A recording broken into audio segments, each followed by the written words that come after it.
Asyhadu an la ilaha illallah wa asyhadu anna Muhammadan abduhu wa rasuluh. La nabiyya ba'da, amma ba'd.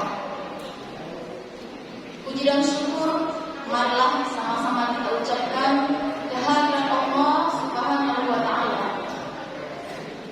Karena dengan limpahan rahmat dan kasih sayang Allah, pada saat ini kita masih dipertemukan dalam rangka melaksanakan pesantren Ramadan 1442 Hijriah 2021 Masehi.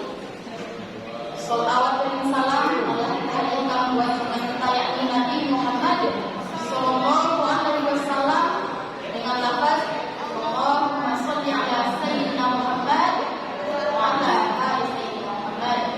Semoga kita semua termasuk pada hamba-hambanya yang nantinya akan mendapatkan syafaat di hari kiamat. Amin ya rabbal alamin.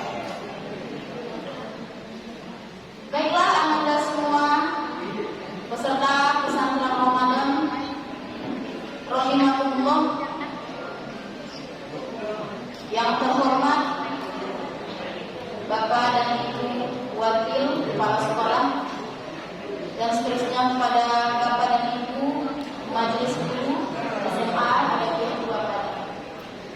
Dan yang teristimewa Ananda yang telah ikhlas melangkahkan kaki mengalihkan tangan dari rumahnya untuk melaksanakan ibadah di rumah Allah ini dengan kegiatan pesantren Ramadan yang tadi sudah kita mulai dengan sholat tahiyatul masjid, kemudian dilanjut dengan sholat duha, setelah itu dilanjutkan dengan tadarus Al-Quran. Semoga apa yang sudah dikerjakan tadi dibalas oleh Allah dengan kebaikan-kebaikan pahala yang berlipat-lipat. Amin. Amin. Baiklah Anda semua, pada kesempatan kali ini Umi akan menyampaikan materi untuk kelas 10, judulnya urgensi dan adab berinteraksi dengan Al-Quran. Urgensi dan adab berinteraksi dengan Al-Quran.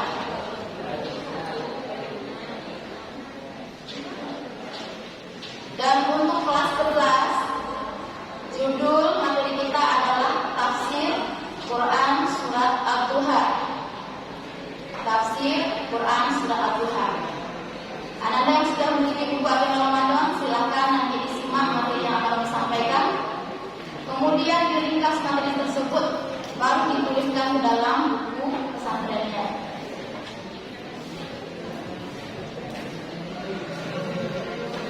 Bisa dipahami Anda? Kelas 10, urgensi dan adab berinteraksi dengan Al-Quran. Nama Ibu Alisa Roza MPDI. Nah, baik Anda, apapun yang disampaikan di depan ini harus kita simak baik-baik supaya tidak salah paham.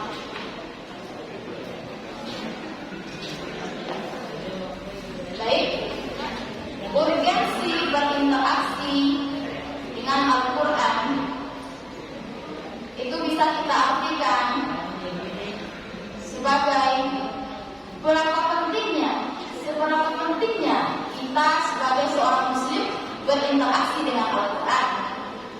Jadi itu makna daripada urgensi. Seberapa pentingnya kita sebagai seorang muslim membaca Al-Quran atau berinteraksi dengan Al-Quran.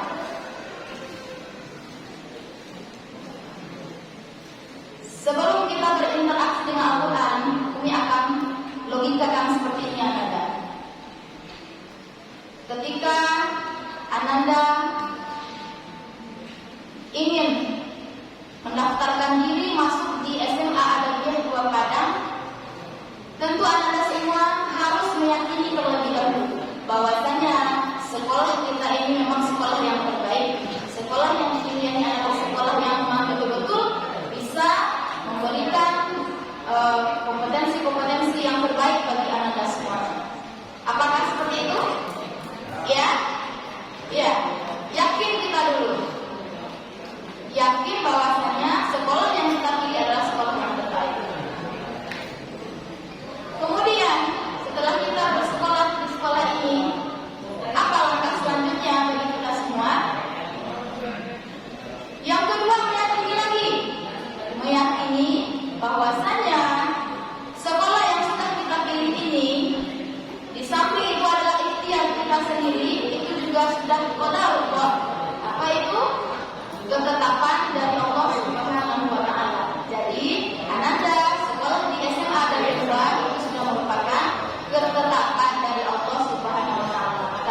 Contoh, tamat dari SMA dan B2 ini, Anda bisa menjadi dokter.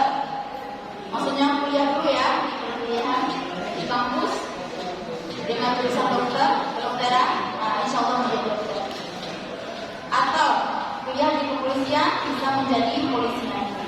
Jadi itu yang diharapkan dari keyakinan-keyakinan kita tadi. Ketika kita memilih suatu, kita yakin kita bisa dan kita berhasil. Nah, bagaimana pula persiapan kita yang harus ada dalam masing-masing diri kita sebelum berinteraksi dengan Al-Quran? Nah, pertanyaan Umi, apakah ada di antara Anda yang tidak memiliki Al-Quran di rumahnya? Hah? Tentu tidak ya, semuanya memiliki Al-Quran. Ayo, siapa yang memiliki Al-Quran lebih dari 2 rumahnya? Lebih dari 2? Waduh, semuanya? Oh, lebih dari 5 ya Anda? Lebih dari 5, bagus sekali. Ya, setiap kita wajib memiliki Al-Quran. Maka dari itu yakinilah bahwa Al-Quran adalah kalamullah. Apa itu kalamullah? Kalam Allah. Apa itu? Perkataan Allah yang diturunkan kepada Nabi Muhammad SAW melalui perantara malaikat Jibril alaihi salam. Nah, kita yakin dulu bahwa Al-Quran itu adalah perkataan Allah, bukan buatan manusia. Adakah Anda yang membuat Al-Quran? Tidak ada. Adakah Bapak Ustaz yang membuat Al-Quran? Juga tidak. Jadi kita yakin Al-Quran itu adalah perkataan Allah. Kemudian yang kedua, kita harus meyakini bahwa di dalam Al-Quran terdapat kebenaran yang tidak kita ragukan sedikit pun. Kebenaran. Contoh, kita tadi kan sudah sekolah di SMA dan B2. Kita yakin dan percaya kita bisa berhasil di sini. Nah, tidak ada keraguan sedikit pun pada diri kita terhadap SMA dan B2. Begitu juga kepada Al-Quran. Tidak ada sedikit pun keraguan bagi diri kita terhadap kebenaran yang ada dalam Al-Quran. Semuanya diatur dari segala aspek kehidupan. Apakah itu ibadah, apakah itu muamalah, hubungan sesama manusia, ya, semuanya diatur di dalam Al-Quran. Kemudian yang ketiga, kita harus yakin berinteraksi dengan Al-Quran betul-betul dapat mempengaruhi jiwa kita, mempengaruhi kualitas hidup kita, lahir maupun batin. Nah, kalau sudah ada keyakinan yang tiga ini, baru setelah itu kita lanjut untuk berinteraksi dengan Al-Quran. Di samping itu tentu harus mampu, harus pandai membaca Al-Quran dengan baik dan benar. Apa maksud baik dan benar? Tahu makhraj hurufnya, kalau ini alif, ba, ta, ta. Kalau di atas barisnya fathah dibaca a atau i, i fathah, u kalau doma seperti itu makhraj huruf. Bedakan antara a dengan a. Kemudian yang kedua harus tahu juga tajwid, seperti yang sudah diajarkan kemarin. Kenapa Anda ma dibaca panjang? Nah, itu kita pelajari dalam ilmu tajwid. Maka setelah Anda mengetahui makhraj huruf, setelah mengetahui tajwid, insya Allah Anda bisa membaca Al-Quran dengan baik dan benar.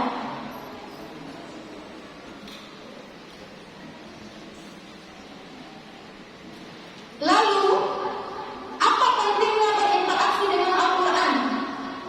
Ada berapa urgensi berinteraksi dengan Al-Quran tersebut? Yang pertama, kita ketahui Al-Quran merupakan kitab suci umat Islam. Kitab suci umat Islam yang kita jadikan pedoman hidup sepanjang kita hidup, bahkan sampai kita telah berada di akhirat kelak.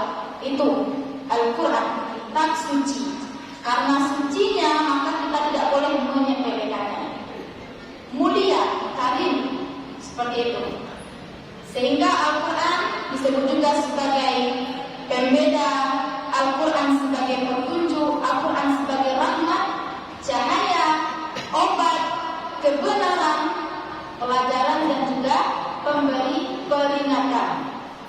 Jadi barang siapa yang tidak berpedoman kepada Al-Quran, tidak tahu gitu.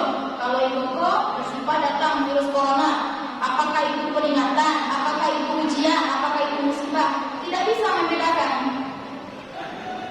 Maka harus berpedoman kepada Al-Quran. Yang kedua, Al-Quran merupakan rahmatan lil alamin, rahmat bagi seluruh alam, rahmat bagi seluruh alam, merupakan mukjizat terbesar yang diberikan Allah Subhanahu wa taala kepada Nabi Muhammad SAW. Anda tahu tidak kenapa Al-Quran diturunkan di mana? Di negeri Arab, ya, di kota Makkah. Ada yang tahu? Tidak ada? Kenapa Al-Quran tidak turun di Indonesia? Kan bisa menjadi sahabat-sahabat Nabi seperti itu. Ada yang membayangkan seperti itu? Ada? Nah, sekarang pertanyaan, kenapa Al-Quran diturunkan di Arab Saudi, di kota? Silakan angkat tangan. Karena oke. Yang pertama, karena bahasa Al-Quran itu adalah bahasa Arab. Bahasa Arab, bahasa orang mana? Arab. Iya, orang ya, Arab Saudi. Ya, istilahnya bisa dikatakan kota Mekah dan Madinah, seperti itu. Kemudian yang kedua, Al-Quran itu diturunkan dengan bahasa yang bagus, indah, yang disebut sebagai syair. Ya, dengan bahasa yang bagus, indah. Nah, kelebihan orang Arab ini, mereka sangat pintar sekali dalam bersyair. Kalau kita di Indonesia, syair itu seperti apa? Mungkin bisa dikatakan dengan berpantun, bisa. Dikatakan dengan menulis lirik lagu, bisa juga. Dikatakan dengan kata-kata mutiara, juga bisa. Namun, di antara sebanyak ini penduduk dunia, Allah memilih Al-Quran tersebut diturunkan di negeri Arab dan diturunkan kepada Nabi Muhammad SAW sebagai mukjizat. Nabi Muhammad SAW itu adalah sebagai pembeda, sebagai pemberi peringatan bagi orang-orang kafir Quraisy, di mana saat itu Nabi Muhammad SAW melakukan atau melaksanakan perjuangannya menyebarkan ajaran Islam tidak disenangi oleh kafir Quraisy. Nabi diancam akan dibunuh, Nabi diolok-olok, ya. Nabi diboikot seperti itu. Maka Allah turunkan mukjizat kepada Nabi Muhammad SAW untuk menunjukkan kebenaran akan kenabiannya, kebenaran akan kerasulannya kepada Nabi, kepada orang kafir Quraisy. Apa dia mukjizatnya? Yaitu Al-Quran. Kita tahu tadi bahwa bangsa Arab, ya, diakui dalam syair, diadakanlah tandingan oleh Nabi kepada orang tersebut. Mereka yang suka mencaci Nabi, yang suka melolok Nabi, yang melawan Nabi, diadakan tandingan. Apa tandingannya? Yang pertama, kalau memang betul engkau adalah seorang yang sama dengan diriku seperti itu, Nabi Muhammad kan Rasul, ya, diutus oleh Allah, ya. Cobalah datangkan semisal Al-Quran secara keseluruhan untuk menandingi mukjizat yang diberikan Allah tadi kepadanya. Namun apa daya, orang Arab tidak mampu mendatangkan semisal Al-Quran tersebut. Al-Quran tadi ada 30 juz, ya? Ya, tidak mampu. Artinya mereka mengaku kalah. Kemudian Nabi bertoleransi lagi. Kalau tidak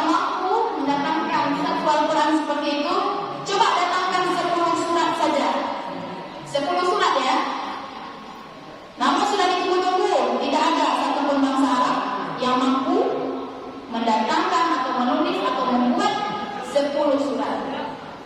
Kemudian diberi toleransi yang ketiga lagi. Kalau memang seperti itu, coba datangkan satu surat saja. Contoh, mungkin surat An-Nas. Coba datangkan satu surat yang bisa menandingi ayat Al-Quran. Ternyata tidak ada satupun dari bangsa Arab yang mampu melakukannya.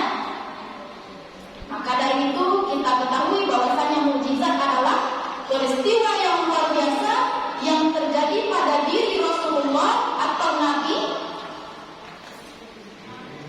sebagai bukti akan kenabiannya, bahwasanya memang betul-betul Nabi Muhammad SAW diutus oleh Allah untuk menyebarkan ajaran Islam sehingga sampai di seluruh penjuru dunia. Jadi mengakukanlah orang kafir tersebut karena tidak mampu menandingi mukjizat Al-Quran. Nah, seperti itu perjuangan Rasulullah SAW dalam apa? Dalam menyebarkan ajaran Islam dengan mempokohkan Al-Quran tadi sebagai kitab suci kita. Lalu bagaimana sikap kita terhadap Al-Quran? Yang tadi Umi katakan bahwasanya Al-Quran itu suci. Apakah kita sepelekan nampak Al-Qurannya itu kita biarkan saja seperti itu? Tentu tidak. Kita pelihara baik-baik. Jadi ananda maksud Al-Quran kita pelihara baik-baik itu tidak setelah dibeli kemudian dikasih plastik, dikasih bungkus kado seperti itu, kemudian ditaruh di dalam lemari baik-baik, kemudian tidak dilihat-lihat, dilap-lap saja. Bukan seperti itu yang dimaksud. Apa maksudnya? Kita baca, kita amalkan di sini. Jadi yang kedua, pentingnya berinteraksi dengan Al-Quran, bahwasanya Al-Quran itu merupakan mukjizat Nabi Muhammad SAW. Yang ketiga, berinteraksi dengan Al-Quran itu adalah suatu keharusan bagi setiap Muslim, keharusan bagi setiap pribadi kita, artinya fardu ain. Tidak ada cerita tidak pandai membaca Al-Quran seperti yang dikatakan oleh ayah kemarin, oleh Bapak Al-Gunadi. Tidak ada cerita tidak pandai membaca. Kita tahu tidak pandai membaca ketika SD, ditambah diperbaharui, belajar kepada kawan yang pandai, kepada orang tua, kepada guru terdekat. Jadi jangan biarkan kita menjadi orang yang tidak pandai. Sungguh merugilah Anda tidak mau untuk menambah ilmunya, khususnya dalam membaca Al-Quran. Sebagaimana dalam Quran surat Al-Alaq ayat pertama kita diperintahkan untuk apa? Bismillahirrahmanirrahim. Iqra. Apa itu? Bacalah. Iqra bismi rabbikal ladzi khalaq. Bacalah dengan menyebut nama Tuhanmu yang telah menciptakan kamu. Jadi siapa yang menciptakan kita? Allah. Memang lahirnya daripada orang tua kita yang perempuan, namun kalau tidak ada izin daripada Allah, maka kita tidak akan lahir ke atas dunia. Maka bersyukurlah. Yang keempat, dengan berinteraksi dengan Al-Quran dapat menghadirkan sakinah. Siapa itu sakinah? Tetangga Anda? Tidak. Teman sebaya? Juga tidak. Sakinah itu sering kita dengar ketika orang pengantin baru ya. Semoga menjadi keluarga sakinah mawaddah warahmah. Apa itu sakinah? Bisa mendatangkan ketenangan jiwa, tenang lagi. Kalau membaca Al-Quran, mendengarkan orang membaca Al-Quran, tenang jiwa kita. Kalau ada yang gelisah, berarti banyak jin dalam tubuhnya. Ya.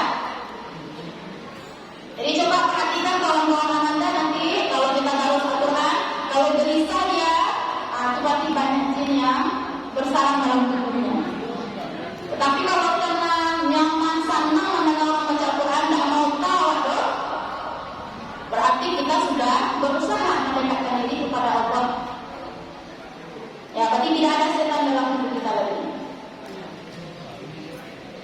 Di samping sakinah juga kita mendapatkan rahmat. Apa itu rahmat? Rahmat bagi orang-orang yang mengamalkannya. Kemudian yang kelima, pentingnya membaca Al-Quran. Apa dampak positif bagi kita? Yakni memperoleh kebaikan-kebaikan, atau disebut juga sebagai pahala yang berlipat ganda. Anda tahu bacaan alif lam mim itu terhitung satu kata, satu huruf, atau satu kata, atau bagaimana? Alif lam mim, apakah kita baca alif lam mim kemudian kita hanya dapat satu kebaikan, atau bagaimana?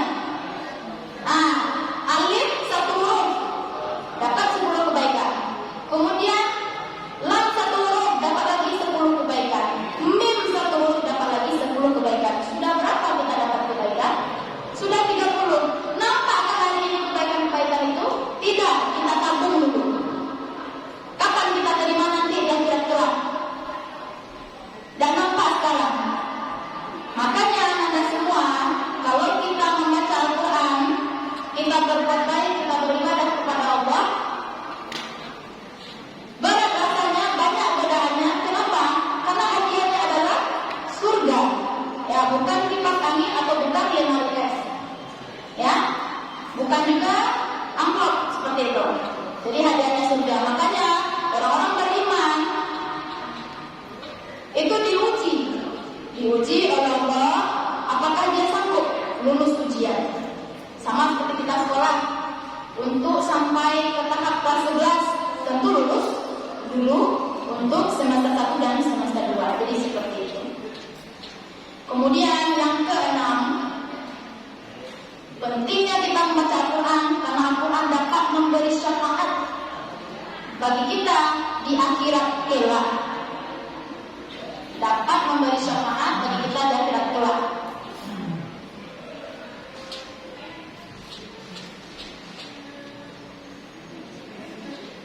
Dan yang ketujuh, mendapatkan derajat dan kedudukan yang tinggi di sisi Allah Subhanahu wa Ta'ala. Mendapatkan derajat atau kedudukan yang tinggi, apa maksudnya Umi? Apakah kita langsung posisi kita jadi presiden setelah SMA? Apakah seperti itu? Tentu tidak. Ya, apa maksud derajat yang tinggi? Apa maksud kedudukan yang tinggi itu? Sebagaimana dalam hadis diriwayatkan, khairukum man ta'allama al-Qur'an wa 'allama. Sebaik-baik kamu adalah orang yang membaca Al-Qur'an dan mengajarkannya. Jadi ananda tidak ada ruginya kita pandai membaca Al-Quran, berusaha mati-matian untuk belajar pandai membaca Al-Quran, kemudian kita ajarkan pula, apakah itu kepada adik, kepada sepupu, bahkan kepada orang tua kita yang belum mengerti dengan tajwid misalnya, kita pandai di sekolah tajwid, kita ajarkan kepada orang tua kita, maka itu nanti akan menjadi ilmu yang bermanfaat. Jadi tidak ada sia-sianya. Nah, jadi ada berapa urgensi berinteraksi terhadap Al-Quran? Ada 7. Persiapan kita tadi ada berapa? Ada 3. Persiapan sebelum berinteraksi dengan Al-Quran. Lalu, bagaimana cara kita berinteraksi dengan Al-Quran? Anda tahu nggak caranya berinteraksi dengan Al-Quran? Sudah Anda? Ini tahu apa namanya saya? HP. Sudah tahu bagaimana cara berinteraksi dengan HP? Sudah. Bilo tahunya kalau punya HP sudah? Iya. Oh enggak, ketika punya teman kita pinjam kita udah bisa juga. Nah, jadi bagaimana caranya kita berinteraksi dengan Al-Quran?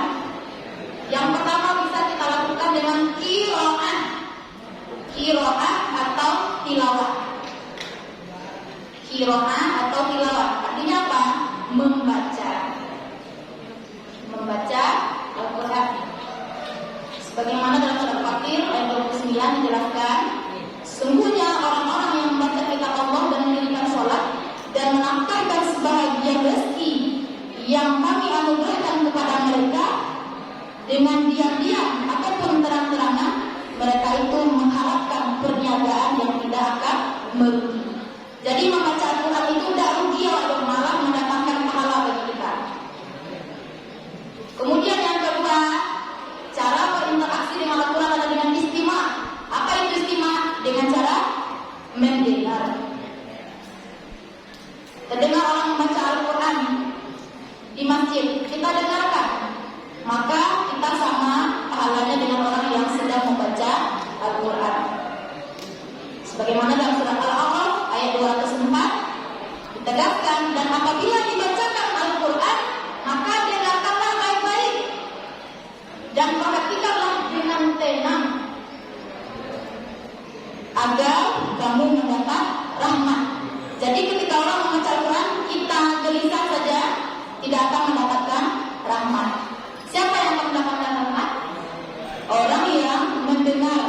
dengan tenang, ya, memperhatikan dengan baik-baik.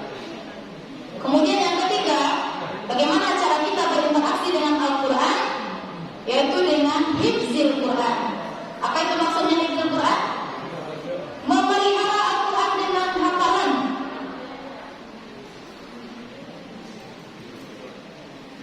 Nah, dari yang tiga tersebut, membaca, kemudian mendengar, dan menghafal Al-Quran termasuk, ya, bentuk tertinggi daripada interaksi kita dengan Al-Quran. Bentuk tertinggi interaksi kita dengan Al-Quran. Kenapa? Karena secara tidak langsung kita sudah memelihara keaslian Al-Quran. Alasanmu awak jauh para sahabat Nabi. Alasanmu awak dengan para tabi'in. Maka anda semua, mari motivasi diri kita. Kalau sudah mampu membaca Al-Quran dengan baik dan benar, mari kita tambah dengan menghafal Al-Quran. Kemudian yang keempat, bagaimana cara berinteraksi dengan Al-Quran? Dengan cara mentadaburnya. Tadabbur artinya menghayati, mengkaji, menggali terjemahan-terjemahan Al-Quran. Yang tidak paham, kita cari tafsirannya apa. Dan yang terakhir, dengan mengamalkannya. Jadi seperti itu kita berinteraksi dengan Al-Quran. Selanjutnya, adab.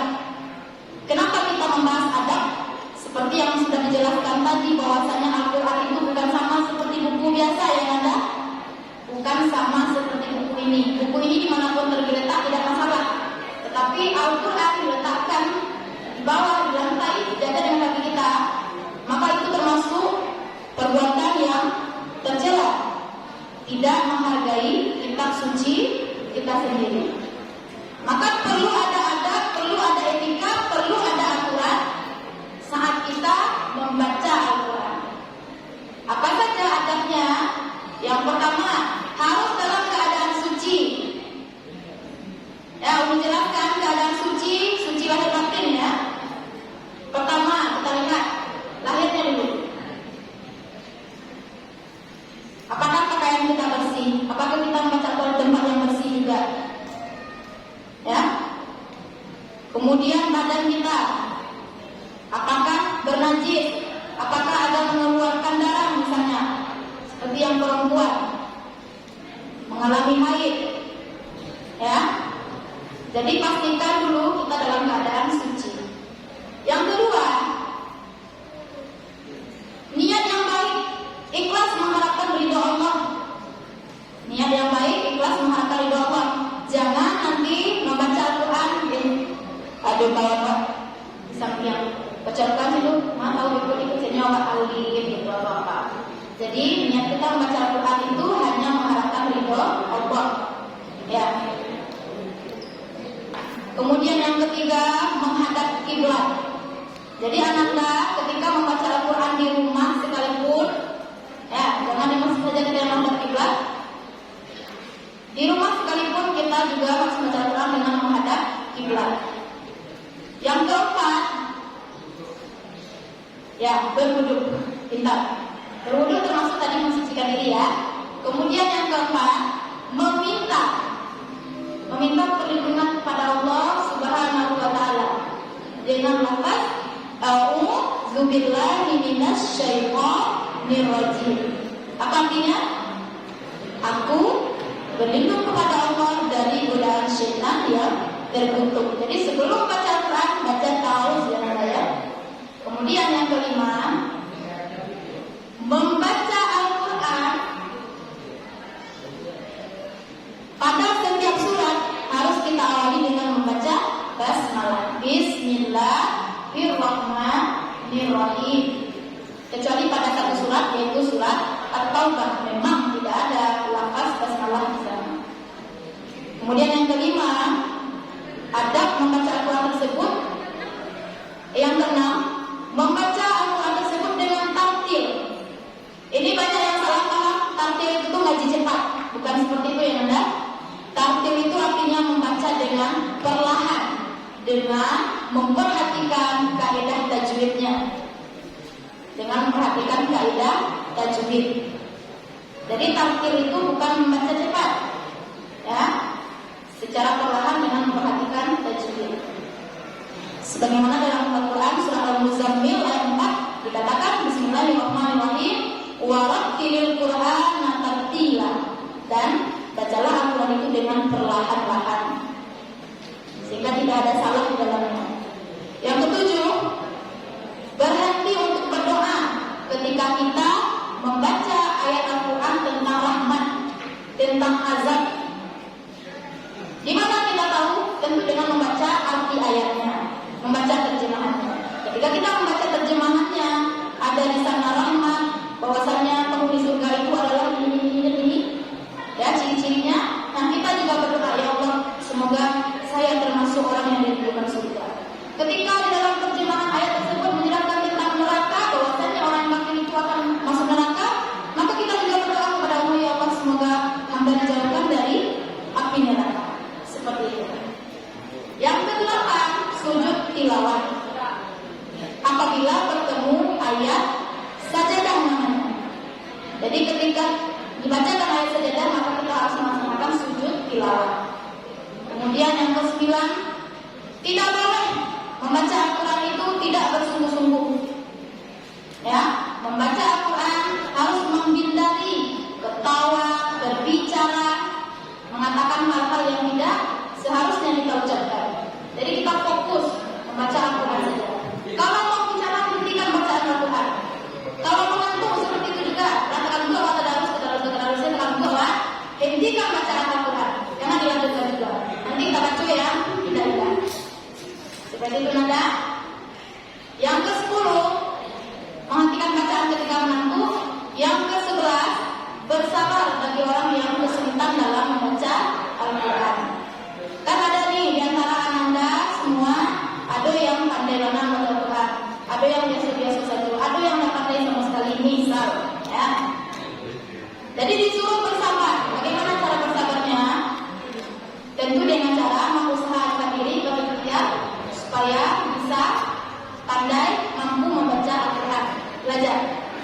Dalam hadis Rasulullah SAW bersabda, seseorang yang lancar membaca Al-Quran akan bersama para malaikat yang mulia dan senantiasa selalu taat kepada Allah. Sementara adapun yang membaca Al-Quran dan terbata-bata dalam membacanya, maka baginya ada 2 pahala. Jadi itu yang dijanjikan, ada 2 pahala. Kemudian yang terakhir, mentadaburi atau tadabbur, menghayati apa yang sedang kita baca. Jadi ketika membaca Al-Quran, jangan pikiran kita melayang-layang sama seperti sholat, harus dengan khusyuk. Dalam sebuah hadis Rasulullah SAW mengklasifikasikan bahwasanya manusia itu terdiri daripada 4 kategori. Yang pertama, ada orang Islam yang intensitas membaca Al-Qurannya tinggi, senang dia membaca Al-Quran, bahkan menjadi hobi bagi dia membaca Al-Quran tersebut. Maka dia disebutkan sebagai, maka dia digambarkan seperti sebuah buah uturja. Apa itu buah uturja? Yaitu buah seperti apel yang wanginya harum semerbak, tertarik orang ketika memandangnya, berselera orang ingin memakannya. Nah, seperti itu dia kira-kira orang Islam rajin membaca Al-Quran. Nah, kemudian yang kedua, ada orang Islam yang tidak mau membaca Al-Quran. Nah, ini digambarkan sebagai sebuah digambarkan seperti buah kurma, ya. Buah kurma kita tahu rasanya manis, namun dia tidak memiliki bau yang wangi, tidak seperti itu. Jadi seperti buah kurma. Orang Islam jarang membaca Al-Quran, tidak pernah membaca Al-Quran sama itu. Kemudian yang ketiga, ada orang munafik, tetapi dia rajin membaca Al-Quran. Munafik kawan Anda, tahu kan? Ada 3 tanda orang munafik kan? Yang pertama, apabila dia berbicara kayak orang mempercayainya berbohong. Yang kedua apa? Apabila dia kita percayai dia berkhianat.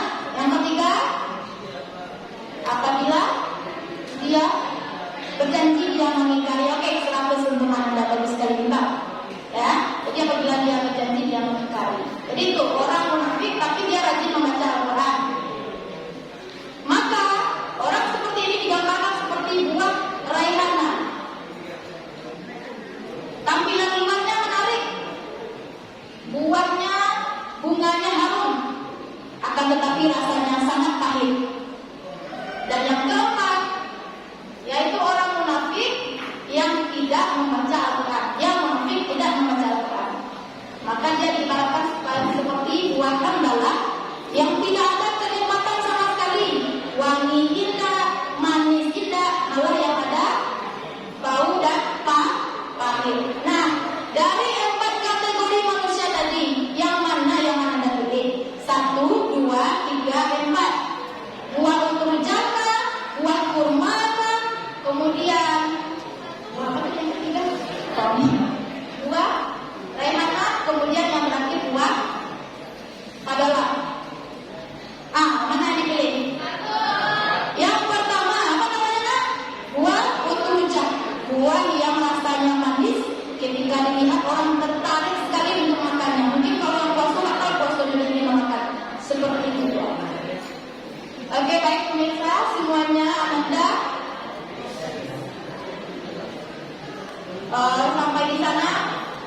Umi ingin memberikan motivasi kepada Anda bahwasanya penting sekali kita berinteraksi dengan Al-Quran, tidak ada ruginya. Maka dari sekarang kan sudah tahu itu untungnya kita baca Al-Quran. Perbaikilah diri senantiasa untuk memperbaiki diri, rajin baca Al-Quran, apalagi di bulan suci Ramadan. Ya, tadi kan 1 huruf 10 kebaikan ya nak. Kemudian di Ramadan ini kita lihat lagi 10 kebaikan. Barang halal. 1 huruf ada 100. Seperti itu. Apakah masih ada juga yang tidak ingin berpikir bagaimana untungnya kita berada di bulan suci Ramadan? Ya, jadi jangan disia-siakan. Baik, kita lanjut untuk materi kelas 11. Silakan disimak bacaan Anda. Materi kelas 11 membahas tentang tafsir Quran surah Al-Duha ayat berapa? 1 sampai 11. Sebelumnya mari kita baca bersama surah Al-Duha 2, 3. A'udzu billahi minasy syaithanir rajim. Bismillahirrahmanirrahim. Wadduha wal laili idza saja. Ma wadda'aka rabbuka wa ma qala. Wal akhiratu khairul laka minal ula. Wa lasawfa yu'tika rabbuka fatarda. Alam yajidka yatiman fa'awa. Wa wajadaka dhallan fahada. Wa wajadaka 'ailan fa'aghna. Fa'ammal yatima fala taqhar.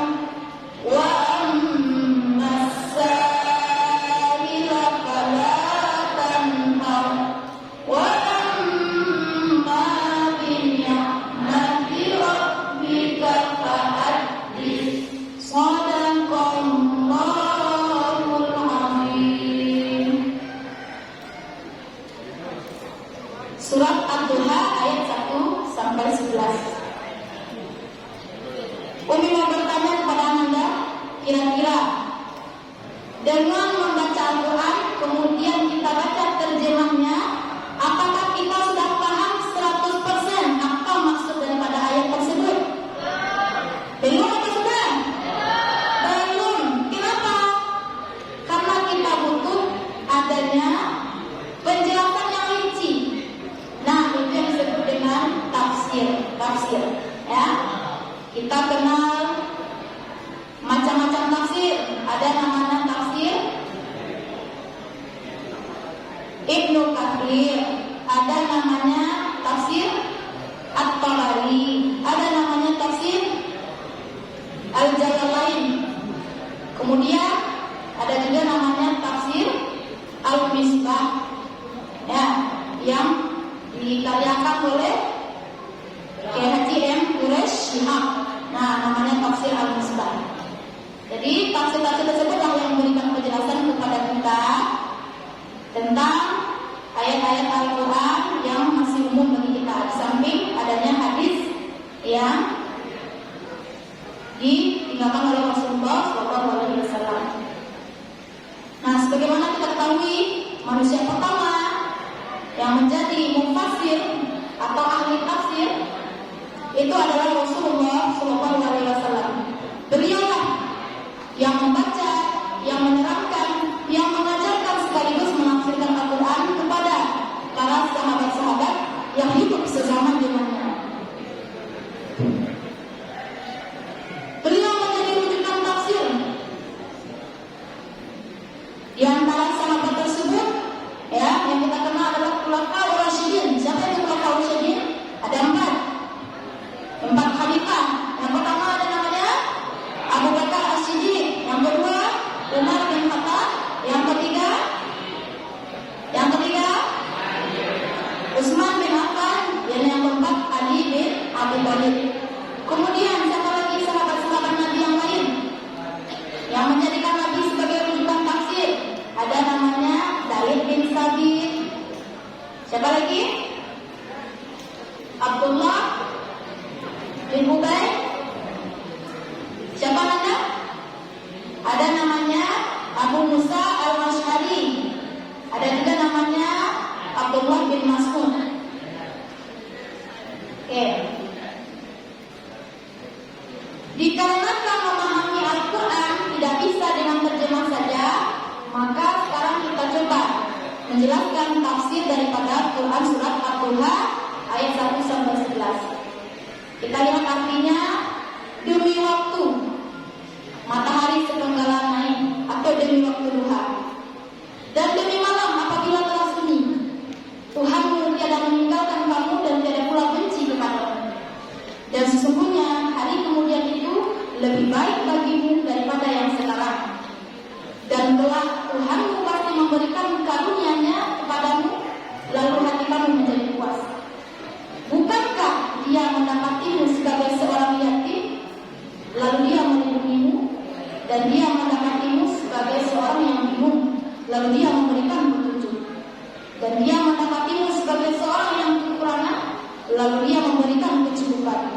Sebab itu, terhadap anak yatim janganlah kamu berlaku sewenang-wenang, dan terhadap orang yang meminta janganlah kamu menghatinya, dan terhadap nikmat Tuhan maka hendaklah kamu bersyukur. Nah, seperti itu. Hendaklah kamu bersyukur. Kamu siapkan akan nikmat Tuhan, akan nikmat Allah. Nah, jadi anak-anak semua, apa asbabun nuzul ayat? Asbabun nuzul surat? Apa sebab-sebab turunnya surat Ad-Duha ini? Dikisahkan ya pada suatu masa. Oke, sebelum dikisahkan, Mimi mau bertanya. Kira-kira selama hidup Anda, mulai dari lahir sampai sekarang, ada yang tidak pernah sedih? Ada? Bahagia sedang? Ada? Kekurangan gigi bahagia juga, berjalan kaki ke sekolah bahagia juga. Mencari kawan mainannya motor rancak bahagia juga tuh seperti itu. Bagus jiwanya itu ya. Berarti bersyukur akan nikmat Allah. Nah, lalu ada kita yang bersedih, ada yang bahagia, tergantung kondisi yang ada pada diri kita masing-masing. Terlebih dahulu Rasulullah SAW telah merasakan apa yang kita rasakan sebelum ini, ya. Terlebih dahulu sedih kita, bahagianya kita ya sudah dirasakan oleh Rasulullah. Di suatu kisah diceritakan bahwasanya biasanya Al-Quran itu turun, hari ke hari Al-Quran turun, minggu ke minggu Al-Quran turun. Namun ada suatu masa sudah ditunggu-tunggu, sudah pergi Nabi ke bukit, ke gunung, ke goa, kembali lagi ke rumahnya, dia tidak mendengarkan, dia tidak menerima wahyu yang dibawa oleh malaikat Jibril, tentunya dari Allah Subhanahu wa Ta'ala. Tentu Nabi merasa gelisah. Halo Anda, nanti ditanya ya. Nah, tentu Nabi merasa gelisah. Nah, gelisahnya Nabi tadi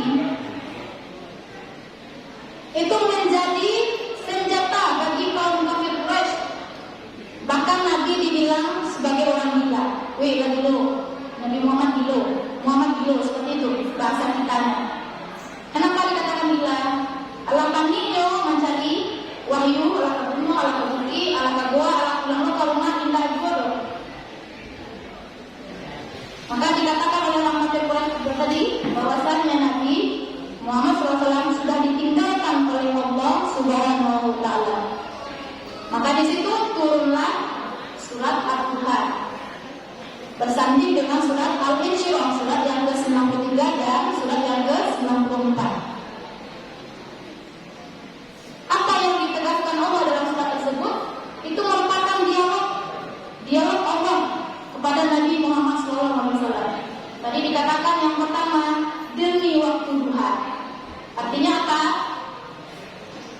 Allah bersumpah demi waktu duha. Waktu duha tahu Anda? Ya. Kira-kira mulai dari pukul 7 pagi sampai sebelum masuknya waktu zuhur, itu adalah waktu duha. Bagaimana kita merasakan nikmatnya alam ini dari jam 7 tersebut sampai jam 12.30? Apa yang kita rasakan? Segar, tanam, menghirup udara, bebas menghirup udara. Jadi seperti itu kenikmatan yang kita rasakan. Seperti itu kenikmatan yang dirasakan Nabi Muhammad SAW. Makanya Allah bersumpah demi waktu duha. Kemudian Allah tegaskan lagi yang kedua, dan demi malam gelap gulita, dan demi malam apabila telah sunyi, atau demi malam gelap gulita. Jadi di situ dijelaskan, halo Anda, pernah merasakan mati lampu? Pernah. Ketika mati lampu, lah ada yang nampak? Tidak ada. Apa yang ada? Nah, kita ibaratkan tidak ada cahaya satupun, jadi kita tidak nampak. Tidak tahu apa yang dirasa, tidak tahu apa yang akan kita raba. Maka seperti itu dibayangkan bagaimana hati kita ketika mendapatkan masalah kalau tidak tahu ciaranya doh, bahkan hari siang menjadi malam. Maka Allah bersumpah di sana demi malam yang gelap gulita. Jadi tadi demi waktu duha, nikmat-nikmat yang sudah kita terima, kemudian dan demi malam apabila telah sunyi, atau demi malam gelap gulita.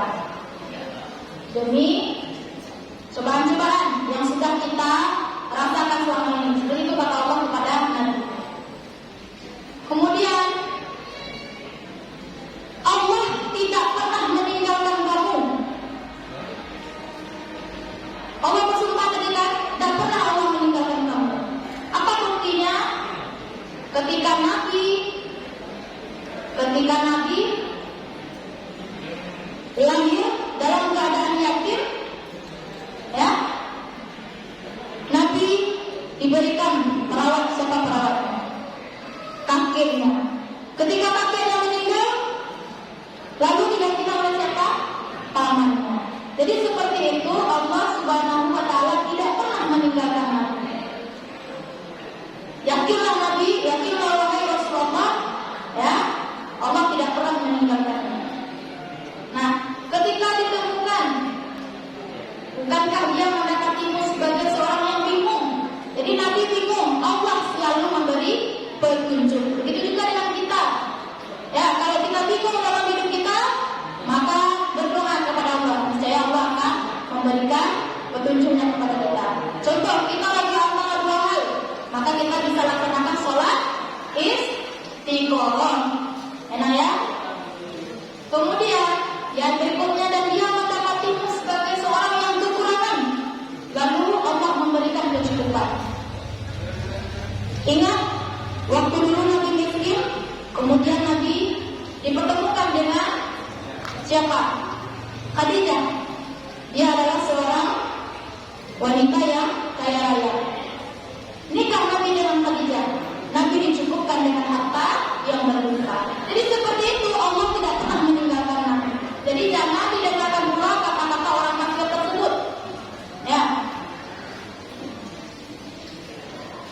Kemudian terhadap nikmat Allah hendaknya kita bersyukur. bersyukur. Jadi itu maksud daripada tafsir Quran Surat Ad-Duha ayat 1 sampai 11. Allah tidak pernah meninggalkan kita. Justru ketika kita jauh daripada Allah, ya Nanda, maka kita harus kembali cepat-cepat mengingat Allah. Karena dalam keadaan apapun, dalam keadaan lapang, dalam keadaan sempit, Allah tidak pernah meninggalkan kita, tidak pernah meninggalkan hamba-Nya. Cukup ketika kita memiliki masalah, langsung curhatnya sama Allah, berdoa sama Allah, insyaallah Allah akan kabulkan. Namun kata tidak serta-merta langsung Allah kabulkan. Ada waktunya. Mungkin sekarang, mungkin besok, mungkin beberapa tahun lagi. Kita yakin apa yang sudah ditakdirkan oleh Allah itu adalah yang terbaik bagi kita.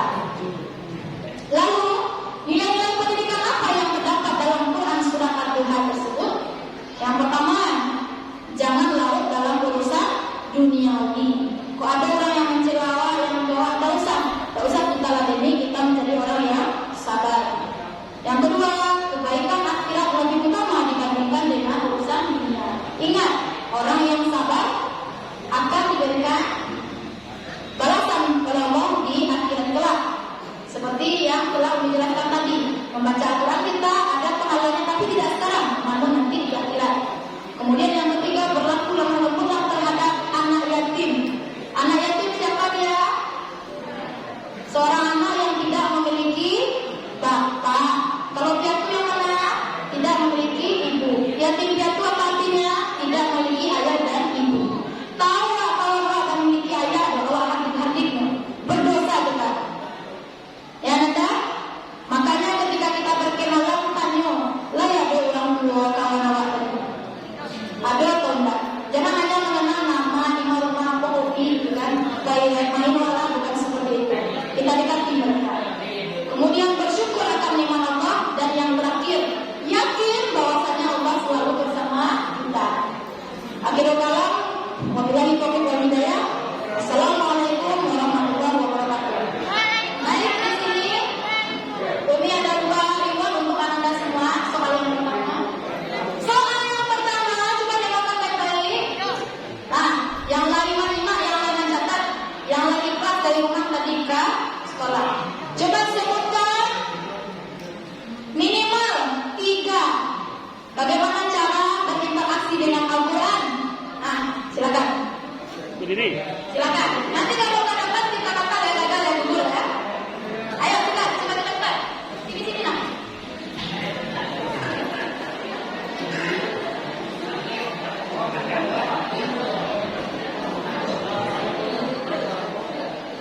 Soalnya sebutkan minimal 3 bagaimana cara berinteraksi dengan Al-Quran.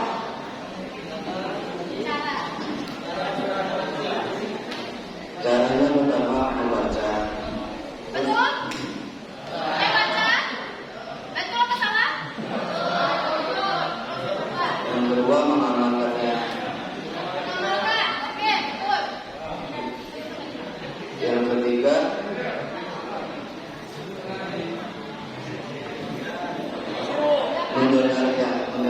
mendengarkan orang baca Quran. Mendengarkan orang baca Quran. Oke, 100 untuk lawannya. Oke. Allahu Akbar. Allah Akbar.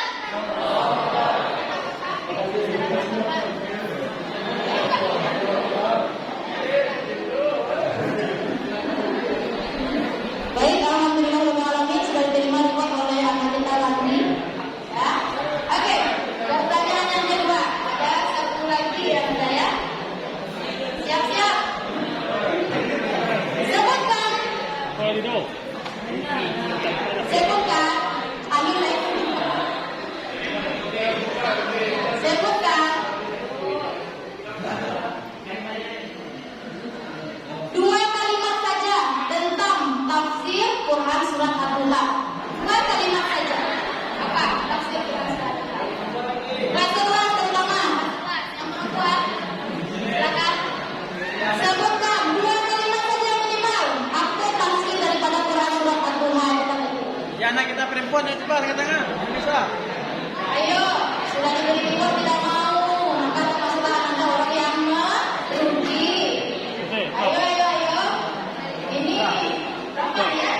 Coba. Ada lagi, ada. Tidak ada, saya yang ada apa-apa. Macam mana kita dapat? Mana? Ayo, yang dua. Ayo, makan. Allahu Akbar. Baik, tidak ada. Ada 1, 2, oke, ada 3. Minimal 2 saja. Apa tafsir dari Quran surah Al-Duha yang dijelaskan tadi? 2 kalimat. Ayo, simak tadi.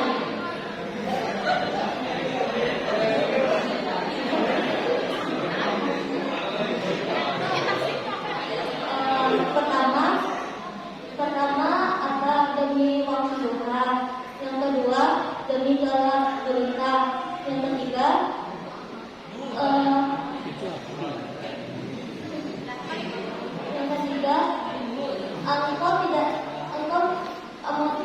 Muhammad engkau tidak di 2 kalimat yang menjelaskan tentang tafsir Quran surat Al-Duha. Tafsir bukan terjemah.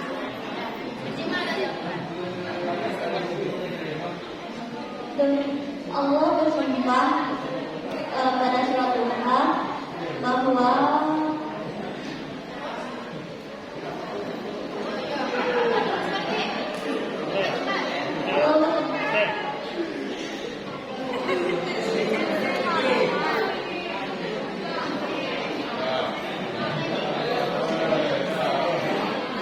Udah ganti.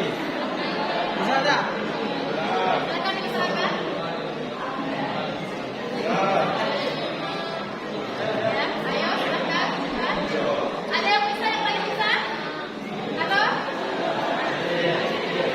baik, dikarenakan tidak ada yang maju tadi, tidak ada yang berani, dan kawannya sudah berusaha untuk membacakan arti ayat. Baik, kita berikan 100 untuk kawannya. Oke, terima kasih.